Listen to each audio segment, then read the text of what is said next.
and welcome back to the Braw Tech Podcast. My name is Amy Kelly and I am delighted to be joined by Rachel Jones, founder of SnapDragon. Before we jump into this episode, we have a few words from today's sponsor, our friends at User Testing. Hi, I'm Jamie Anderson and I'm the president of User Testing. If you don't know who we are, we're the company that helps major brands across the world craft amazing customer experiences by understanding how their customers truly feel about their products, services, and digital experiences. Go and check us out at usertesting.com. So thank you so much for taking the time to join us today. Rachel, how are you? Thank you for inviting me. I am thrilled to be here. Thank you so much for making the time. We'd love to just kickstart with just a little bit more information about yourself. Tell us a little bit more about your backstory. Of course. Well, I think my backstory is 4 things. It is being totally passionate about people, developing them in the workplace and into the workplace. It's about fakes, finding them online, keeping them offline to keep consumers safe and businesses from going bust. It's about raising awareness of fakes to prevent people from being hurt.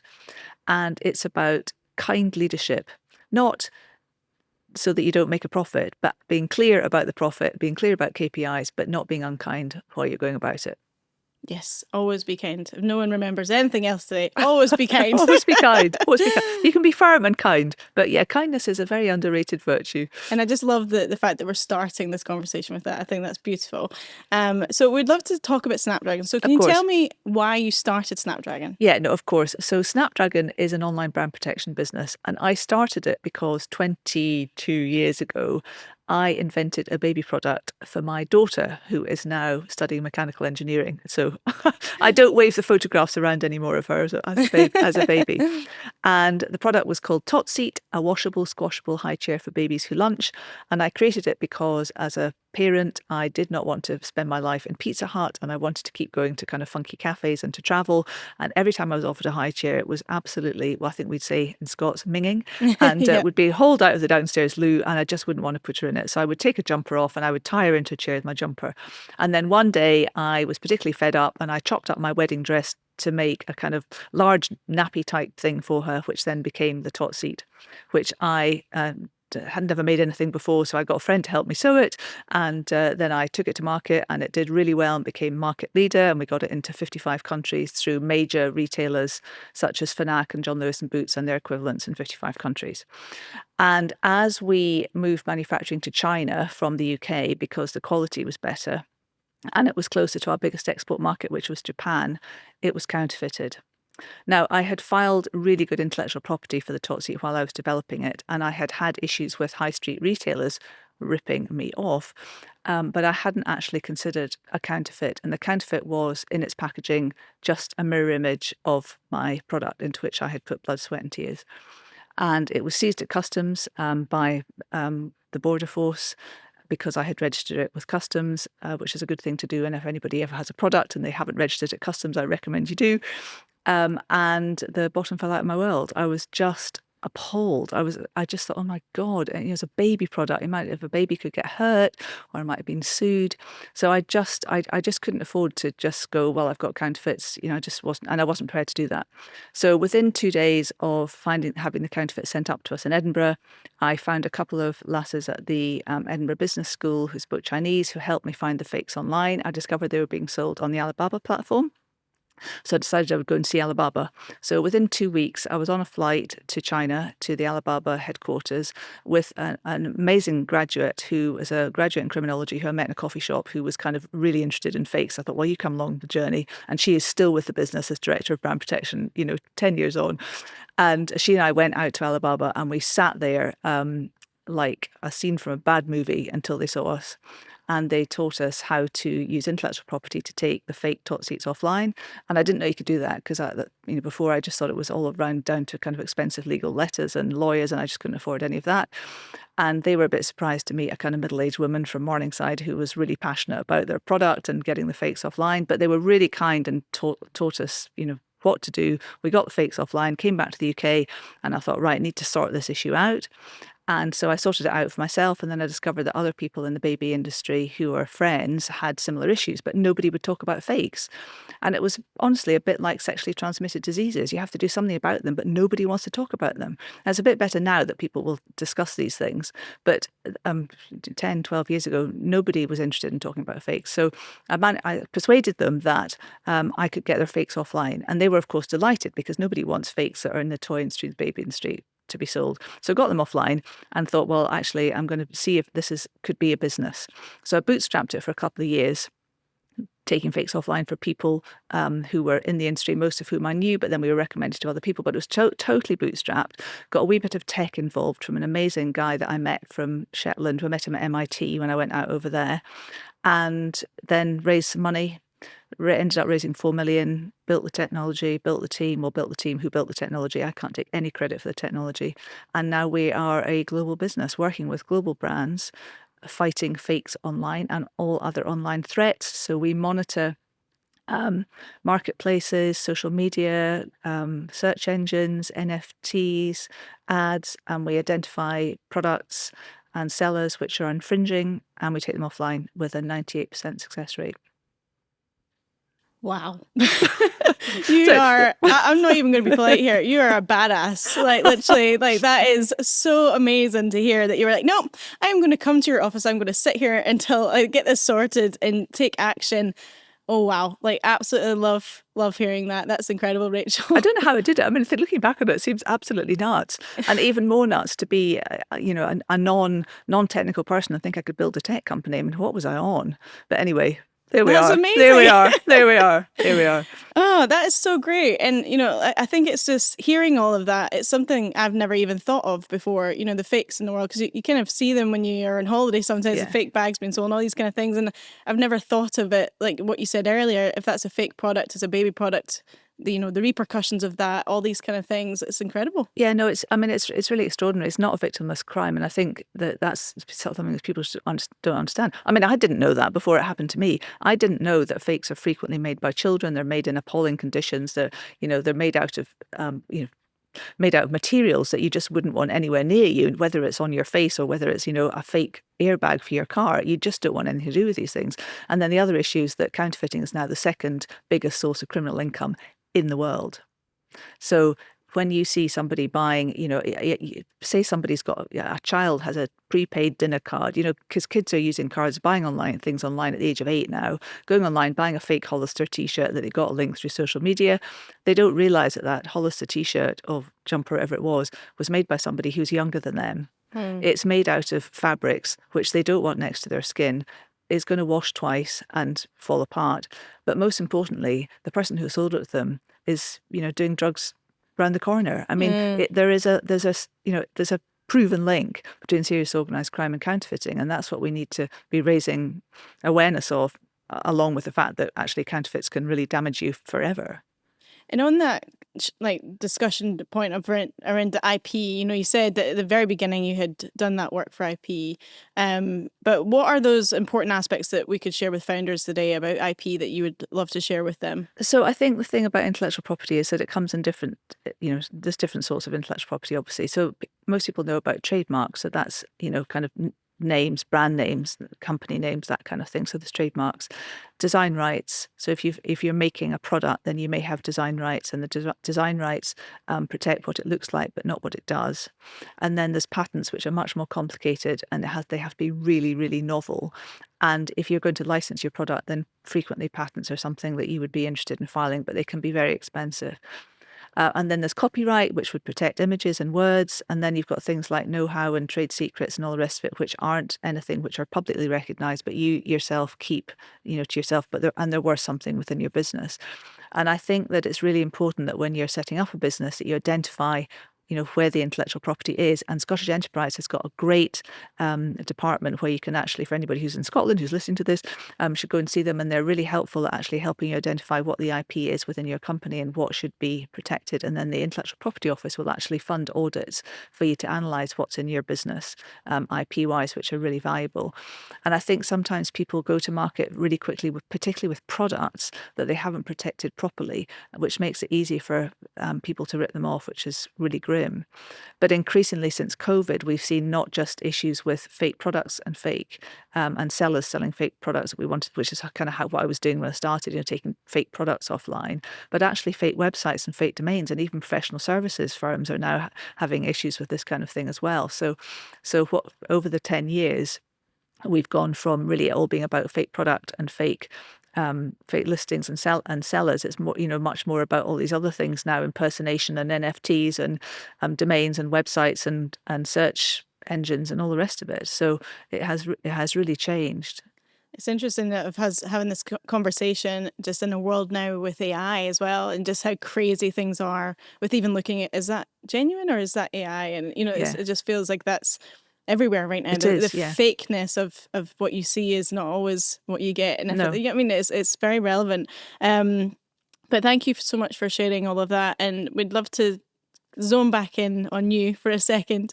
If you can just share us a little bit about your experience as a founder, because that sounds like a really interesting journey that you went on from the very beginning of having that product and then creating SnapDragon. And I'm sure along the way, I can only, as you said, it was, the bottom of your world fell out. It just felt, incredible that you were having to, in a bad way, that you're having to deal with this counterfeit issue. But, what has this been like for you personally over the entire experience? The good, the bad, the ugly, whatever. The good, bad, the ugly. Well, always, there's always wins and there's always kind of bad days. And the wins are things like, having a fantastic team and people who are loyal and will, are totally with you all the way, and actually being able to take so many links and products offline. So, preventing the sale of billions of dollars worth of product, every year is completely crucial. So those are the kind of wins. And the low points are things like, well, COVID was hideous. It was utterly hideous. We lost 30% of our clients in about 3 days. And, I had a team of 24 people to try and kind of keep motivated and give them all something to do. So, those sorts of things are really tough. Raising money is tricky. I noticed on one of your other podcast, somebody was talking about only 1% of people get VC funding. Well, actually, when you think about the percentage of women that get funding, it's only 2% globally. Yeah. So to raise 4 million, if I'd thought about it in advance, I would never have started. But anyway, there we are.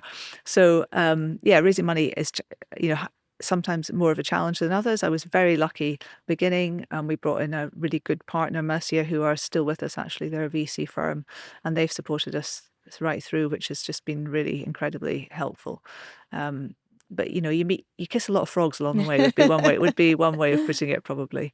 And just keeping ahead of the fraudsters. I guess that's the biggest low point, when you find that there's another new fraudulent thing that people are doing that you need to be proactive in identifying, and keeping up with all the different ways that fraudsters are selling and ripping people off, because it's just really important that we stop all these things.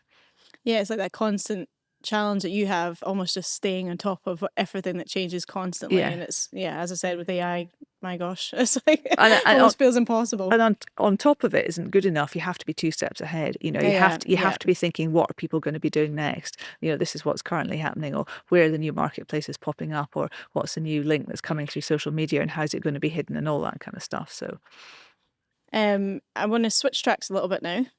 Just to, something that we spoke about separately before, and I think it's a really important thing that we could share with everyone listening, especially anyone that's running a business, a founder, or just a leader, that can take away from this, because we talked about retaining great employees. And when you're at that very early stage of a business, and you maybe can't give them the biggest salary in the world, or the amount of equity or whatever it might be, but you want to retain those amazing people within your organization who really make the difference. How would you advise to kind of make that work when you are at early stage? So I think it's really important to find the best people that you possibly can as early as you can. And as a non-technical founder, that for me, that was really, really crucial. And also to have as diverse a team as possible, because diversity brings solutions to different problems. It just means you're not looking at things the same way. But the things that really worked for me was part-time people, big big win because there were experts that I just couldn't afford on a full-time basis, but they were willing to work part-time. Of course, now there's the whole fractional thing, which is fantastic. But frequently, women that wanted to come back to work who had had very senior roles, were just building their confidence again to go back into a senior role that had a bit of time that could help me on a part-time basis. So that was totally fantastic. But the other thing for me that worked really well was because we had an international team, we needed an international team for language skills. So we speak nearly 20 languages in the team, which is crucial because, counterfeiting is an international problem, and you want to be able to talk to the platforms in the relative language. And also our clients are international. But my early team, I really felt strongly that within their contracts, I would give them a return ticket home every year. And I felt this was so important because having been myself working overseas at one point and not having a lot of money, and when the chips were down, it was the ticket home that went.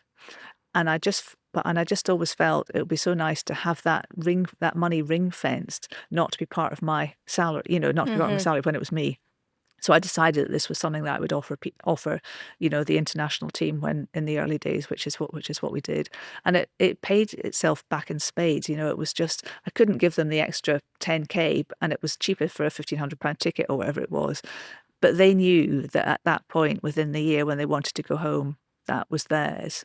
And I think that made a huge difference. And then, of course, they could work from wherever they were for several weeks, as well as having a bit of a holiday. So that for me was a big win early on, and just something which made sense because it had happened to me. And I thought, well, let's take all the good things that you've learned in your long life to date and try and replicate them.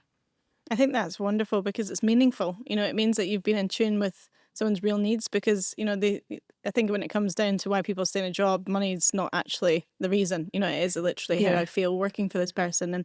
And to do something like that for them is connected to their personal lives and, helping them being able to go home and see their family, I think is a wonderful thing. So yeah, that's a great tip, Rachel. Yeah. Yes, it's a good, it works. And also, we're a mission-driven business as well, SnapDragon. We're fighting the bad guys. We're taking fakes offline. So people like that. And so we've, attracted people based on that, which is really fantastic. We've got an amazing team, absolutely amazing. So let's talk about the support that you've had in Scotland. So as we always do in the Braw Tech Podcast, is we're promoting amazing founders we have here in Scotland and how great it is to build a company from here. So let's just share if anything you can share around that experience or any places you went to for help that you'd recommend. Yeah, no, absolutely. Well, life was a little different when I started SnapDragon, which would be now, well, I suppose 12 years ago with 2 years of bootstrapping. So I was really lucky and I went to MIT on a project that was funded by Scottish Enterprise. And that was absolutely excellent because it kind of got me out of the I have a baby product mindset into I'm going to found a tech company mindset. Bonkers, but true. So I used the Disciplined Entrepreneurship book when I was going through it to kind of set up SnapDragon, and I met, as I say, Barnaby at MIT, and he kind of came in to do the early tech stuff, which was just a godsend, really.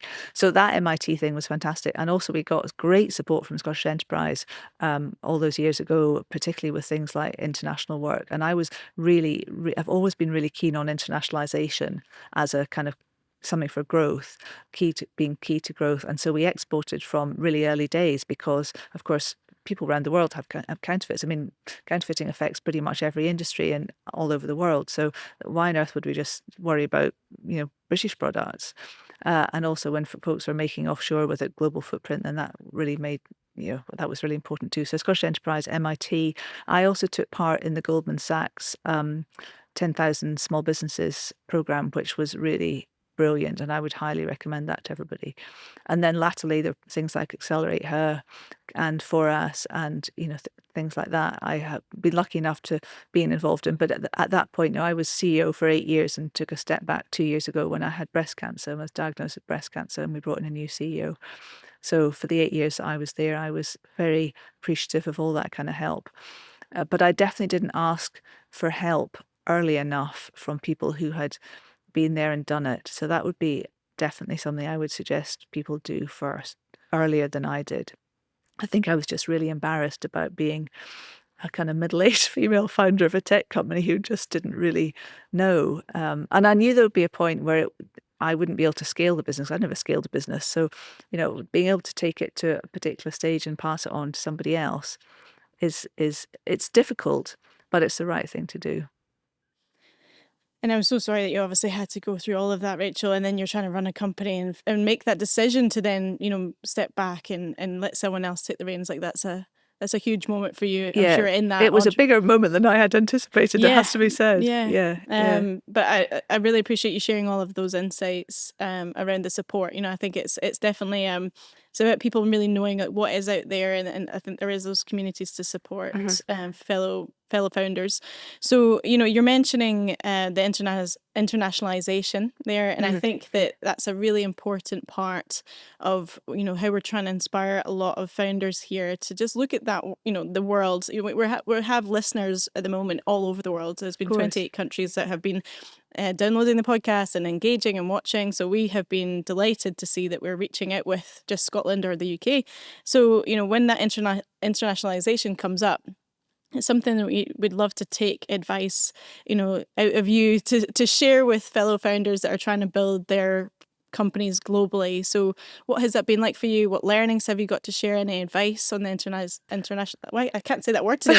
Internationalization. Well, I think life has changed significantly. I mean, if you have a product company now, export is much more difficult than it was.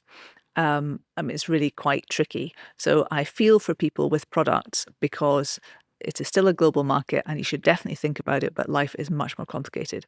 But for service businesses, internationalization just is sensible. It's if your product is relevant elsewhere in the world, look elsewhere in the world for clients. It's definitely really important. I mean, when COVID hit the UK and we lost all of that, all our clients, all our clients had shops, so they basically shut down. So it was the first thing to do was just to look at another part of the world that hadn't been hit so bad.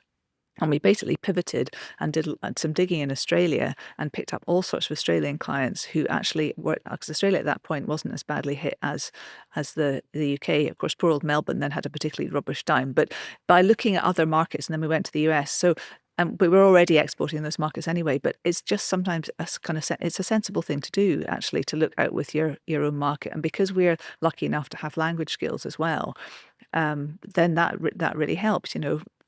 Lots of clients throughout Europe, language skills super helpful, around the world actually. So we've got clients on 5 continents. So it's great that you had those employees then that had come from those other countries, so that you had that global kind of understanding, because it's not as if when it comes to localization, it's one marketing campaign might not work in no totally So I think it's important to highlight that even in English speaking countries. We found that before is obviously just how those different customers interact with your brand and the different cultural aspects and things. No, that's really important. And I think, we don't do a lot of marketing, to be perfectly honest. I mean, most of our clients come to us by referral. Which is amazing, or people that we meet, and people buy people, so that they get the story, and they understand that actually we completely know what it's like to go through the hell when you have counterfeits. And the one thing I would say is, if you are going into new markets, think about your IP before you do so, particularly if you're product based. So that's one thing to really note. But even if you aren't product based, it's a good idea to have your trademark at least filed in a country before you go into it. So don't forget about your IP as you grow. And that's one of the things that we've been really helpful. It's been very helpful for our clients as they have grown, actually, because if we're looking after key markets for them, when somebody comes to us and says, oh, we've got counterfeits, we've got a huge counterfeit issue. And I would never say, oh, I can clear the world of counterfeits in day one for you, because you just can't. So you have to say to the client, well, what's your biggest priority? What's your most profitable product? What's your most profitable territory? And then so we would start there and clear up there. But then by keeping an eye on what's going on in other territories that they may wish to go into, we can say to them, well, actually, there's a fraudulent product in Indonesia, for example. So that might be a really good market for you. But as you haven't got any IP there, file your IP first, and then we can take the fraudulent product off the market, and then you'll go in and can grow. So IP is really important from that point of view. But the internationalization, I can't say it now either, gives you the growth. Amazing. Thank you so much, Rachel. I think that's something really valuable for all of our listeners, just to understand that aspect and to know straight off the bat IP, that has to be front of mind.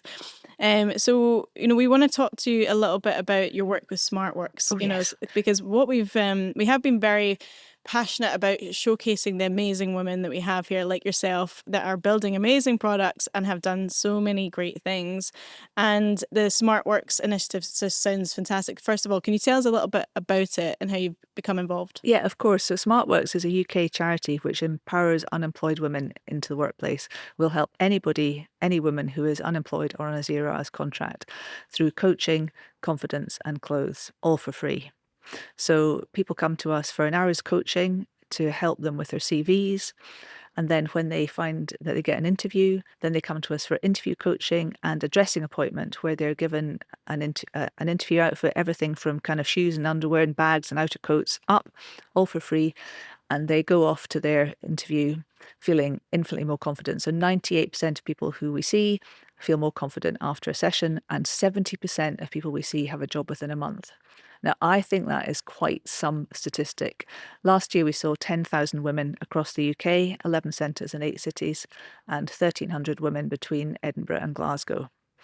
And it's just the most incredible organisation. I came across it because when my stepmother died, she left her wardrobe to SmartWorks. So we get the clothes that we give our clients are donated from the high street, and also pre-loved really nice clothes that people have in their wardrobes that they no longer want. People like Hobbs, Victoria Beckham, Marks and Spencer's, Reese donate clothes, and the bags that we get are fantastic. We've just had a lovely bag donation from Kathleen Nichol, who runs a bag company in Perth, in Perthshire, and they're just gorgeous. And giving clients the confidence in the clothes, it's just incredible. And then you get an email on a Friday saying she got the job, and it's just the best feeling in the world. So that's so wonderful. Yeah. But clients come to us from all sources. We have 152 referral partners in Scotland. People come through the prison service, from the care service, from universities, some job centres, all sorts of networks, and everybody is welcome.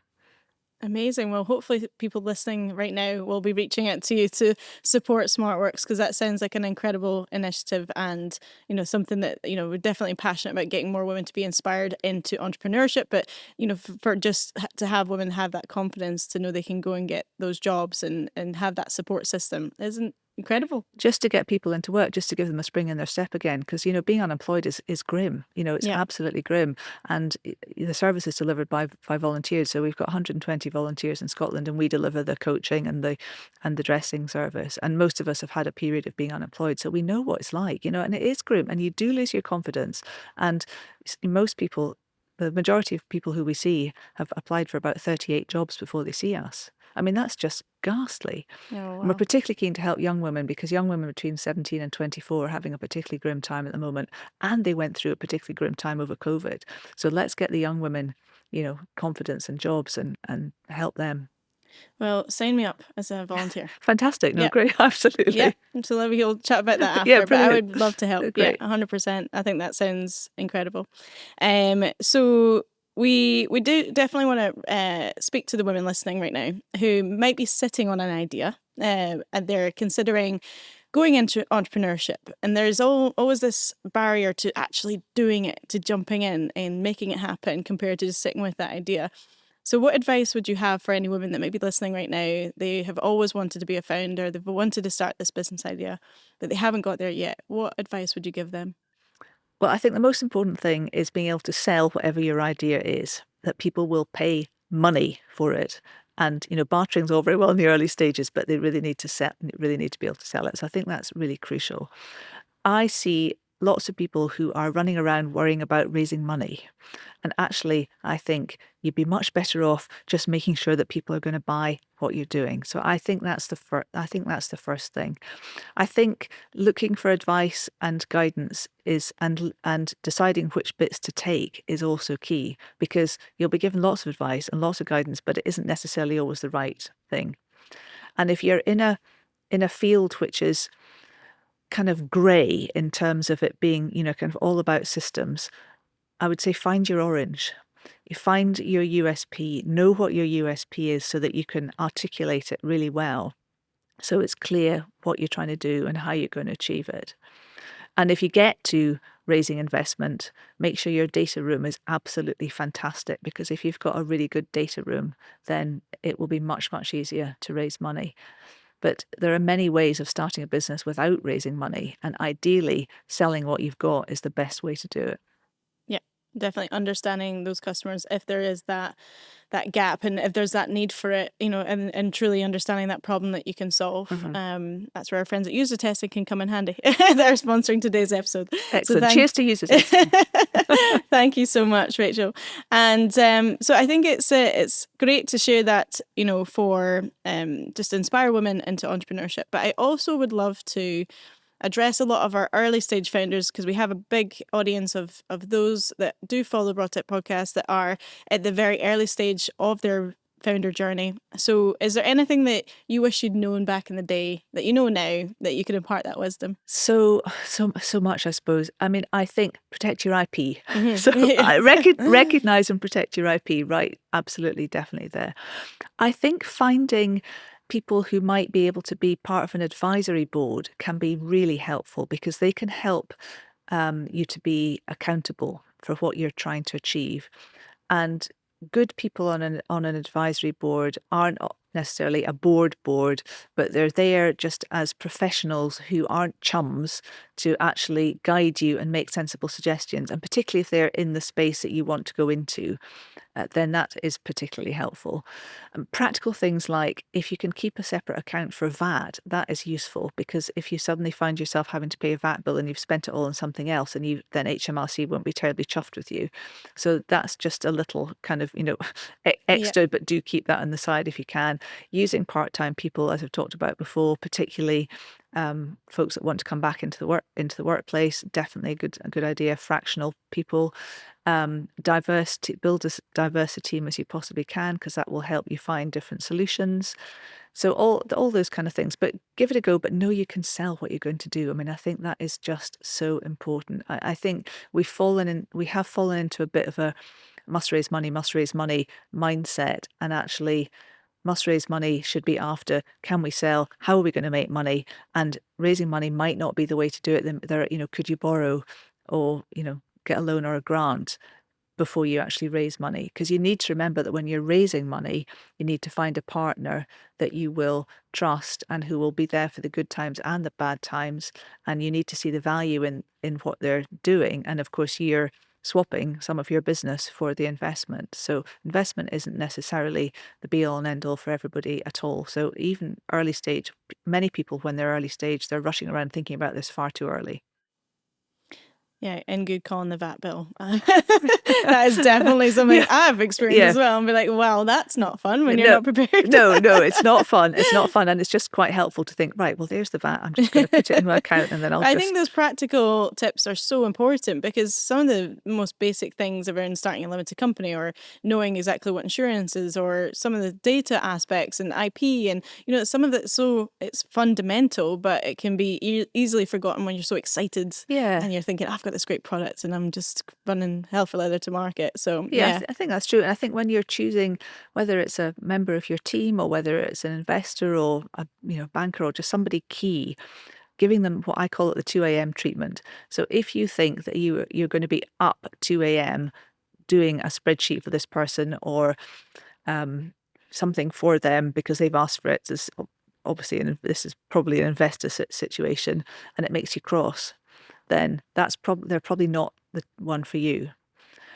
But if you think, actually, that's fine, I'll send it in and it'll all be fine, then it's good. So rely on your gut with regards to people that you're going to work with and people that you're going to bring in. And if, whether, whatever member of the team or an investor, but, run scenarios through your head thinking, if times are tough, are they going to be there beside me, or are they going to be cheerio? No, I love that. Thank you so much, Rachel. So just a couple more questions for you. Something we always ask all our guests is to give a shout out to someone else or another company elsewhere in the world to lift us out of just Scotland, connecting with founders or companies, really quite diverse parts of the globe. So is there anyone that you would like to give your shout out to? I thought long and hard about this, and I'm afraid I'm going off-piste. And I'm going to say the Kiva organisation, which loans to people around the world to set businesses up. And I think that when one is trying to do a startup, anywhere, you get so immersed in all the issues that you are in that you forget about other things that people are doing elsewhere in the world. And Kiva takes things like a loan for £30 to help somebody in Guatemala to set up a jewellery business. And there are thousands of projects which you can help, but you will see people around the world, the great majority of them are women, trying to run businesses just to pay the bills and to feed their families. And it's really humbling. And you can put in as little as 30 quid, but it will help. If lots of people put in 30 quids, then this person gets her £900 to do whatever it is she's trying to do. And I know it's not a tech business, and I know it's not, No, in the developed world, it but doesn't I have to think be, yeah. it's a real leveler on actually look what people are having to deal with elsewhere in the world, and they need 30 quid to do it, and I could help with that. I love that. That's amazing. No, thank you so much. And last one for you, Rachel, is just one word that you could describe your founder journey. Again, something I've thought long and hard about, and I've decided that the word is privilege. Privilege. It has been a privilege to start and run businesses, well, particularly SnapDragon, for the last. I ran it for 8 years, but still the founder, and Totseat before that, and Great Circle before that. It's a privilege to work with the people that we've worked with. It's a privilege to keep the companies on track, taking the fakes offline or the domains down or the impersonation down or whatever it is. And it's a privilege to have the trust of the team, the investors, whatever else. Loads of ups and downs, but I think overall that is my word, privilege. Amazing. Thank you so much for coming on the Braw Tech Podcast, Rachel. We really appreciate it. Thank you so much for spending time with us today. Thank you so much. It's been great fun. Thank you. And thank you to our sponsors, User Testing. We really appreciate all our friends there. And thank you for watching and listening. We really appreciate our audience. Please do share this episode with someone that you might think will enjoy it. Please share, engage, follow us on social, subscribe to the YouTube. Just help. We'd be massively grateful for any support. Thank you to everyone watching and listening. And thank you again to Rachel. We really appreciate it. Thanks, everyone. No problem. Thank you. Thank you. Bye. Bye.